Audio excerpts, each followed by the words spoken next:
Laisser aller ce qui nous sert plus lors de la pleine lune. Les cycles de la lune sont étudiés depuis la nuit des temps, ainsi que l'influence qu'ils peuvent avoir sur la vie et le non-vivant. D'un côté plus ésotérique que les marées, on attribue à la lune une magie, une énergie avec laquelle on peut travailler pour bâtir une vie meilleure. Qu'on y croit ou non, c'est personnel, mais ce qui est non discutable avec le cycle de la lune, c'est que c'est un cycle. Donc minimalement, un bon guide à suivre pour implanter de bonnes habitudes. Ceci dit, la pleine lune demeure un grand moment du cycle lunaire. Elle laisse peu de personnes indifférentes. Elle est hypnotisante, éclairante dans tous les sens du terme. On peut ainsi utiliser l'énergie de la pleine lune pour faire un ménage en soi. Sa lumière vient éclairer ce qui est caché dans l'ombre. C'est le moment de transformer ces parties moins lumineuses de nous-mêmes, de laisser aller ce qui nous sert plus, se libérer d'habitudes, de relations ou de pensées qui nous est nocif. Comment faire?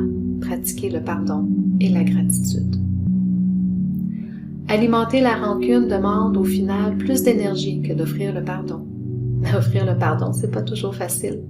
J'aime beaucoup le lien que Yasmine Bolan fait dans son livre La lunologie, entre les contrats d'âme et le pardon. Les contrats d'âme sont des ententes que notre âme a faites avec d'autres âmes avant leur incarnation sur Terre. Il est dit que la Terre est une grande école où nous sommes venus apprendre et expérimenter. Alors il se peut que notre âme soit venue expérimenter tant les émotions positives que les négatives, afin d'en tirer des apprentissages.